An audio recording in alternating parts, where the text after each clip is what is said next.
আজকে যে গল্পটা পড়ে শোনাবো সেইটির নাম হচ্ছে ফড়িং ও পিঁপড়ে। গ্রীষ্মকাল, নীল আকাশের নিচে প্রকৃতি ঝলমল করছিল। এই সময় বনে অনেক খাবার পাওয়া যায়। এমনই একদিন ফড়িং বাবাজি পেট ভরে খেয়ে তাইরে নাইরে করে গান গেয়ে সময় কাটাচ্ছিল। হঠাৎ সে দেখতে পেল তার বন্ধু পিঁপড়ে ভাইয়েরা লাইন দিয়ে খাবার মুখে নিয়ে চলেছে। ফড়িং পিঁপড়েদের বলল, তোমরা তো লোভী কেন গো? সারা দিন খাদ্য সংগ্রহে ব্যস্ত রয়েছ।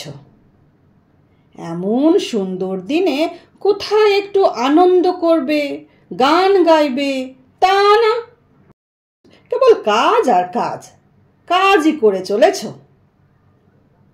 তোমাদের দেখে সত্যি আমার দুঃখ হচ্ছে ভাই। পিঁপড়েরা তখন বলল, বন্ধুবর ফড়িং, আমরা আগামী শীতের জন্য খাবার সংগ্রহ করে রাখছি। যাও যাও, তুমিও এখন থেকে লেগে পড়ো নিজের খাবার সংগ্রহ করার জন্য।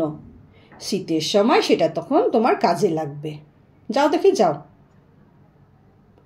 তখন ফড়িং এই কথা শুনে কি বলল জানো? তখন সে ফড়িং বলল, এত সুন্দর দিনে আমি এখন খাবার সংগ্রহ করব না। আমি এখন গান গাইব আর আনন্দ করব। চারিদিকে কতই তো খাবার আছে, এক্ষুনি কি সংগ্রহ করতে হবে? আমি এখন সংগ্রহ করব না, আমি এখন গান গাইব, আনন্দ করব। আহা কি আনন্দ আকাশে বাতাসে, আহা কি আনন্দ আকাশে বাতাসে। গ্রীষ্ম গিয়ে বর্ষা এলো, খাদ্যের অভাব দেখা দিল। তারপর শীতেরও আগমন হলো। সবাই যে যার ঘরে বন্দি। ফড়িংয়ের এমন অবস্থা হলো, না খেতে পেয়ে মরার জোগাড়। অগত্যে একদিন সে বন্ধু পিঁপড়ের ঘরে গিয়ে হাজির হলো। সে তাদের কাছে খাবার চাইল, কারণ 2 দিন সে কিছুই খায়নি। পিঁপড়েরা তখন বলল, গরমের দিনে তুমি গান গেয়ে দিন কাটিয়েছ, বর্ষায় তুমি নেচে নেচে বেরিয়েছ, এখন তুমি যা ইচ্ছা তাই করোগে। তোমাকে তখন বললাম যে তুমি যাও গিয়ে খাবার সংগ্রহ করে রাখো, শীতের সময় কাজে লাগবে।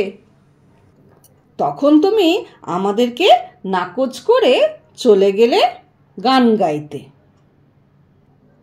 যাও এখান থেকে, এখন যাও। তোমার মতো আলস্যকে আমরা এক দানা খাবারও দেব না। এই বলে দাঁড়াম করে দরজা বন্ধ করে দিল।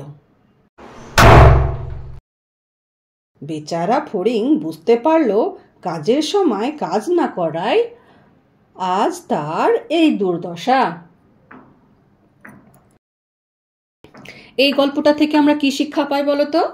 এই গল্পটা থেকে আমরা এটাই শিক্ষা পাই যে আজকের সঞ্চয় কালকের রসদ।